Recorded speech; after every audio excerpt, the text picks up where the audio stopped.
Sejam bem-vindos ao meu canal. Meu nome é Pedro Alcides, aqui no canal Mestre Cid. E hoje é o primeiro vídeo assim do canal em que eu apareço mesmo aqui conversando com vocês. Para hoje, eu queria comentar sobre algo especial. Pouco tempo atrás, o RPG vem se tornando cada vez mais o hobby que eu mais me dedico. E o que acontece? É meio difícil arranjar mestres para jogar. Nós temos uma campanha aqui, que ela é comissionada pelo mestre Nathanael, do canal RPGista Pobre. Ela praticamente foi minha primeira experiência RPG, né? Eu gastei bastante tempo jogando nela, só que o que acontece? A gente joga de 15 em 15 dias e tem vez que acontece de ficar quase um mês sem jogar. Como aconteceu da outra vez, a gente ficou quase um mês. E aí então eu vou tomar a frente e vou procurar alguma coisa para mim mestrar, fazer uma campanha para os meus amigos, incentivar e tal. Foi então que, procurando sistemas que mais me agradavam, eu achei um brasileiro aqui, chamado Old Dragon, segunda edição. Tem, claro, todos os sistemas têm o que te agrada, tem o que não te agrada, mas praticamente tudo aí do Old Dragon me agradou. Ele tenta trazer ali o antigo para adaptando um pouco mais para o moderno e tal. Você vê que é bem diferente a pegada dos outros. E, pelo menos eu senti isso, que eu joguei primeiro D&D quinta edição, né? E lá os personagens são ridiculamente fortes, a gente segue um enredo certinho e tal. No Old Dragon já não tem isso, né? A coisa é mais brutal. E tem mais algumas coisas lá. A magia lá também é bem mais quebrada, bem mais perigosa. Porque no D&D ali você solta o feitiço e tal. E o feitiço, vai dar um dano, dá uma explosão, dá um segundo dano. Lá não, quando você joga uma magia de, por exemplo, sono, e o oponente cai no sono, nem teste para acertar o oponente você precisa fazer. E você já rola o dano máximo que você vai dar, você nem precisa fazer rolagem de dano de algumas das regras, se eu não estou enganado aqui, né? Mas hoje não estou aqui para comentar das regras não, eu vou deixar isso para um próximo vídeo, fazer isso mais trabalhado. Aqui eu vou comentar sobre a minha primeira aventura. Nessa primeira aventura, eu usei como base aquela última caravana do outono, que eles dão ali com o intuito de ser para mestres iniciantes mesmo. Eu dei uma lida e tal na história e vi alguns vídeos de alguns mestres mestrando essa mesma aventura, a mesma história ali. E o que acontece? Nenhum dos mestres que eu vi, ele seguia à risca o que acontecia ali no enredo e tal. O que eu acho? Eu acho que os plays dele eram mais experientes e tal, e meio que quebrou a aventura e ele deixou meio engessado. Por quê? Tem uma cena lá, aqui, se você não quiser tomar spoiler, já sai. Mas, assim, é uma aventura para iniciante. Então, e tem outras aventuras que eu acho que seria melhor você começar por ela. Não comece por essa em específico. Mas, vamos lá. O que acontece? O jogador, ele tem uma parte da história em que os jogadores são emboscados. Só que nessa emboscada, os bandidos atacam e tal, mas é só pra assustar. É só pra pegar uma certa pessoa ali e tal, e levarem pro esconderijo dela. E ele não machuca ninguém. Então é meio que um sequestro ali, um suposto sequestro que dá pra entender. Mas o que aconteceu com isso? O mestre fez esse sequestro ali, botou os jogadores pra sair, viu os bandidos lá. E um dos jogadores foi lá e castou a magia sono no meio deles. E a magia sono botou pra dormir alguns, né? Ele ia botar, né, pra dormir. Aí o mestre, ele, pra tentar seguir do mesmo jeito que descreve lá na história, né? Ele acabou, não, a magia não vai fazer efeito não. Aí eles vão sair, faz isso daqui pra seguir certinho, deu uma desculpa, né? Aí eu achei que pra mestrar essa aventura do jeitinho que tá ali, fica muito engessada. Eu preferi fazer minhas alterações ali e tal, é claro, arriscando, né, minha primeira mestragem. Vamos aos fatos, vamos à história que eu usei minha leve adaptação e como ela foi. Aqui são os pontos marcantes, eu fiz algumas alterações no enredo pra ficar legalzinho. E logo no início da história, eu já quis colocar uma coisa um pouco diferente. Eu me arrisquei a fazer uma coisa diferente. No caso, logo na cidade inicial, onde os jogadores vão encontrar com o mercador, que é o cara da quest mesmo ali, para eles fazerem a escolta, tem uma feira, né? Que praticamente toda essa feira é organizada por essas caravanas do mercador. Tá movimentado, lá tem bar e tal. Acaba que no meio dessa feira tem um torneio de boxe lá. Eu já descrevi para eles, ó, tá acontecendo um torneio de luta clandestino ali, estão chamando lutadores, quem ganhar e tal. Que agora eu não lembro como eu escrevi na época, como eu deixei tudo anotadinho. Mas foi mais ou menos isso. E acabou que os players gostaram e foram atraídos mesmo por esse evento. Eu deixei ali, eles poderiam ter deixado passar. Eles foram atraídos pelo evento e foram. O anão, né, o personagem ali, Carlos Ferreira, ele conseguiu vencer o torneio, até porque ele era um personagem muito forte, um bárbaro. E já começou a viagem com 10 peças de ouro. Bastante coisa. É uma recompensa ali pelo jogador, para ele pegar o evento, ver o que tem no ambiente e tal, não só seguir ali o que eles tinham que fazer aí no mercador. A segunda parte da viagem foi... queria colocar mais ali no enredo também para aumentar, para deixar um enredo mais rico, que eles parecem mesmo estar na história, tem algumas coisas ali para eles fazerem, descobrir, meio que no acampamento ali que acontece, aí eles seguiram viagem, depois de ganhar a luta e tal, meio que o mercador já veio até eles ali, por ter achado o cara forte, ter ganhado o lutador e tal. Foram contratados, dormiram na cidade, esperaram o dia seguinte que eles iam partir, partiram. E no primeiro e segundo dia foi tranquilo, né? Eles ali só descrevendo a viagem, no acampamento eu deixava eles conversarem entre si ou então com os NPCs. E aqui com o NPC eu fiz uma alteração na filha do mercador, que é um NPC muito importante. E para deixar uma curiosidade sobre ela, assim, um mistério, eu não tinha falado que tinha nenhuma mulher indo nas caravanas. E no meio ali da fogueira, eu falei para eles conversando ali com os NPCs ali, empregados do mercador, falei para eles que eles começaram a escutar uma canção. Coloquei a música e tal, e parecia uma voz feminina. Aí, tanto que o anão deduziu que era um acompanhante, tipo assim, uma daquelas... uma consorte do mercador. Mas aí, o que aconteceu? Eles ficaram nessa dúvida, descobriram que tinha uma mulher ali e tal, que ela cantava muito bem. Ela parou e todo mundo deu a hora de dormir, né? Ali, os players se decidiram quem ia fazer a ronda, ali a ordem da vigia. Aqui, acabou que no teste da ronda ali, da vigia, os players tiraram rolagens ruins e acabaram não percebendo nada. Mas nessa parte eu coloquei pra acontecer a emboscada. Só que eu fiz ela de um jeito diferente. Coloquei que a filha do mercador saiu, né, ali pra ir no mato, pra fazer as necessidades lá. O que acontece, um dos jogadores só viu e foi verificar o que ela foi fazer no mato. Aí ele viu lá e tal, ficou com vergonha, vazou. Aí quando ele voltou ele escutou um grito, né? Que aí começou o sequestro e os bandidos pegaram a menina e tal. E ao mesmo tempo que pegaram ela, começaram a atacar a caravana ali, mas não um ataque, só um susto, né? Roubaram algumas coisas, derrubaram algumas coisas para chamar a atenção e acabou que os jogadores perderam ela ali, né?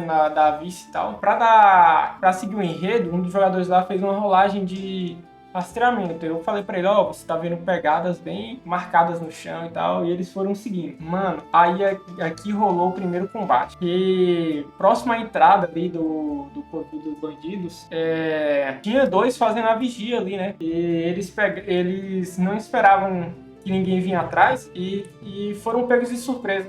E aconteceu algo interessante, que foi a primeira vez do mago do nosso time jogando. Ele achou que podia chegar perto e meter a adaga no carinha lá. Eu acho que ele só tinha 4 pontos de vida.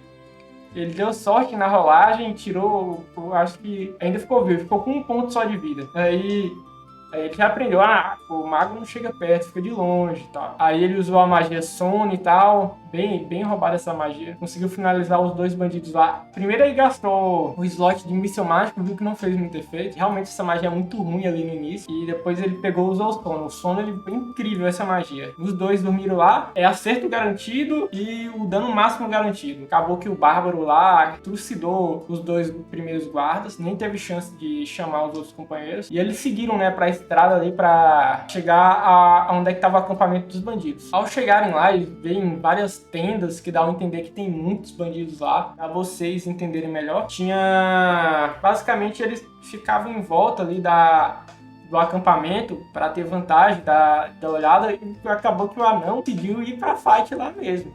Acordou um dos caras, tal, bateu nele. Acho que ele chegou a matar um ainda. E aí todos os bandidos começaram a sair. Só que eu já tinha preparado isso, porque eu preparei uma batalha que eles não poderiam vencer. Tinha muito, muito mesmo. O que acontece? Chegou outro grupo de bandidos, que esses que eram donos originais ali daquela região, que costumava ficar ali, e estavam caçando os invasores. Acabaram matando todos os bandidos ali, e eu boto a interação com o chefe do outro grupo de bandidos, que é o grupo de bandidos que acaba por coincidência ajudando o grupo de aventureiros, né? Aí eles já ficaram na dúvida. Ué, outro grupo de bandidos, briga de bandidos ali, de grupos de bandidos, e ficaram assim e tal. Aí eles ainda tiveram uma negociação com o chefe dessa tropa de bandidos aí, pra pegar a menina e vazar e tal. E lá dentro eles acharam o baúzinho do mercador, que tinham roubado junto com ela também, que tinha algumas gemas ali. O bandido-chefe, ele tinha falado pra pegar só a mulher e vazar, né? Aí o maguinho resolveu pegar isso e levar isso escondido. Quase ele se dedurou ali na hora, né? Falando que, conversando com o bandido deu uma enraivada e cobrou uma taxa pra eles. Ele quase paga com essa caixinha cheia de gemas aí. Aí se ele visse essa caixinha cheia de gemas aí, provavelmente ele ia ficar mais ganancioso e procurar onde é que eles acharam com dinheiro. Ou se eles pegaram ele da cabana dos bandidos e tal, que ali na hora eles tomaram pra eles, né?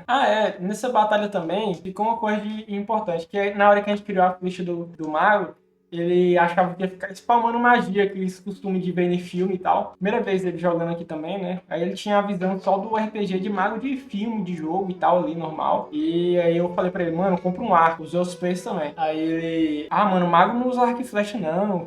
Tal, sai fora. Aí eu deixei ele ir. Aí isso ensinou a ele que ele precisava de um arco, que ele era fraco de perto, que ele tentou com a daga e quase morreu. Depois ele só tinha 2 slots de magia. As 2 magias acabaram ali. Ele gastou um míssil mágico sono lá na entrada. Aí ele ficou sem o que fazer ali para ajudar no combate. Ficou só o Carlos Ferreira sozinho, que era o nosso anão ali, bárbaro. Aí ele viu, então é pra isso que é o arco e flecha, pra quando acabar as magias. O que acontece? No Old Dragon, as magias fazem muita diferença, mas você tem que saber quando usar isso aí. Porque se você gastar tudo ali de uma vez, você acaba que passar o resto da aventura ali sem elas até o próximo descanso longo. Assim, seguindo, os players voltaram lá pro acampamento. Aí teve as explicações, né? O que aconteceu para esses bandidos quererem sequestrar a filha do mercador e etc, e etc. E fez essa parte toda aí só com 2 players. Aí deu muito tempo, a gente deixou para terminar em outra sessão. Na outra sessão, entrou mais 2 jogadores. É o que eu fiz para incrementar. No início ali que eles chegaram no acampamento de novo, tava à noite, e aí do nada um clérigo chega. O nosso clérigo tinha tipo uma alma da irmã dele ali que tava com ele. Aí ele disse que sonhou com ela e disse que ele tinha que vir na estrada, que tinha gente ferida e precisava da ajuda dele. Aí a gente já encaixou, o outro a gente achou fugindo de outros bandidos ali. Tava amarrado e tal, e os caras resgataram ele, que era o Ranger, né, do time. Aí fiz essa introdução dos novos, né, personagens ali, ficou 4 membros no grupo. Mas a partir daí a viagem era curta. Eles escutaram a história, conversaram com o mercador, negociaram para os outros players receberem, né, também uma parte da recompensa. Logo depois de negociarem, partiram para a viagem, que não queriam ficar aí com os bandidos e tal. Aí veio o próximo acampamento, tranquilo. Aí depois veio mais um desafio, o último ali, né, para até chegar no destino final, que é o forte. Eles tinham uma árvore, né, no meio da estrada ali, tinha árvores ao redor também, então não dava para cortar as outras árvores, eles tinham que arranjar um jeito de tirar aquela árvore dali. Acabou que eu usei aquele sistema ali de dificultar, né, que se você falar de um jeito que facilite a retirada da árvore, eu colocar mais 2, mais 5 e tal. Aí só que eles tentaram só pegando assim a primeira. Eu coloquei mais 5, muito difícil. Não conseguiu. Depois eles fizeram um esquema com corda, partindo na árvore e tal, aí conseguiram. Só que aí eles combatem com goblins nessa hora aí, mas não é uma emboscada. Meio que eles dão de cara com goblins sem querer. Eu não fiz teste de surpresa porque os dois ficaram surpreendidos ali, tanto os goblins quanto os players. Começou o combate e acabou que o clérigo também não só tinha jogado D&D na vida. Não estava acostumado. Ele foi pro meio ali achando que era mais tanque, tinha mais life que os outros e tal. Ele foi pro meio dos inimigos, foi cercado e praticamente na primeira ou segunda rodada ele caiu. E aí já fez aquele teste de morte lá. Aí eu tive que dar uma pegada assim, ixi, mano, e agora? O que eu vou fazer aqui pra deixar ele vivo? Aí eu tive que dar uma mexida ali no sistema de morte, porque no Old Dragon, quando o cara cai, você faz um teste só pra ver se vai agonizar, e depois ele morre. E como ele caiu logo no início ali, claramente ele ia morrer logo depois. Até eu tenho que ver isso para a próxima campanha que eu for preparar, pra deixar um sistema de morte mais balanceadinho ali pros plays e tal. Não quero tirar a parte da mortalidade do jogo, quero deixar ainda mortal, só um pouco menos mortal que é apresentado no livro de regras. O Ranger não acertava nenhuma flecha também. Aí o que salvou mesmo o combate foi o Mago ter usado a magia Sono. Mano, essa magia é incrível no level baixo. Colocou ali alguns goblins pra dormir, já dá o acerto garantido. O Carlos Ferreira já finalizou ali vários goblins. O Senescal, que é o auxiliar do mercador, entrar no combate também. Ele entrou e auxiliou os players. Acabou que foi de grande ajuda ali. Eu tava com medo de acabar dando um TPK ali logo na minha primeira campanha, por ter pesado a mão, mas acabou que deu tudo certo. Depois desse negócio dos goblins aí, eles se arrumam e tal. Eu dei um jeito do clérigo ficar vivo lá, carregaram ele desmaiado lá pro resto da viagem. Também ele só foi acordar lá no forte. Aí quando chegaram no forte, receberam a recompensa, terminaram o final ali dos diálogos e ficou de eu preparar mais coisas pra campanha, né? Mas acabou que nós não vamos continuar ali jogando Valância e nem Forte das Serras Marginais. Mas eu já tô bolando aqui um mini cenário meu mesmo, e vamos provavelmente eu jogar Old Dragon ou Shadow Dark. Tá mais pro Old Dragon, porque eu já li bastante das regras, já vi que eu errei em algumas coisas, já corrigi e vou continuar seguindo com as regras do Old Dragon segunda edição. Então esse foi o resumo da minha primeira história aí narrada, primeira experiência como mestre. Eu fiquei com medo dos players não gostarem, mas acabou que o feedback deles foram muito bons. Gostaram, queriam jogar mais. Eu também gostei de mestrar, apesar de que eu gosto de jogar também. Mas é muito bom ter um feedback positivo dos players. E por isso que eu vou continuar isso aqui no canal. Fazer mais algumas aventuras, fazer mais alguns materiais e trazer mais conteúdo para aqui. Espero que vocês tenham gostado. Deixem o like e se inscrevam no canal. Tem uns outros vídeos aí também. Tem a nossa primeira aventura gravada, que é o jogando a Minas de Fandelver. É uma mesa comissionada com o mestre Nathanael. Tem uns personagens lá, é bem engraçado porque é a nossa primeira campanha e tal, tá? Mas a produção ali tende a aumentar bastante. Eu vou agora, com o tempo, eu vou cada vez mais melhorando a qualidade do canal e dos vídeos e produzindo mais conteúdo para aqui também. Deixe um like, se inscreva no canal e até a próxima.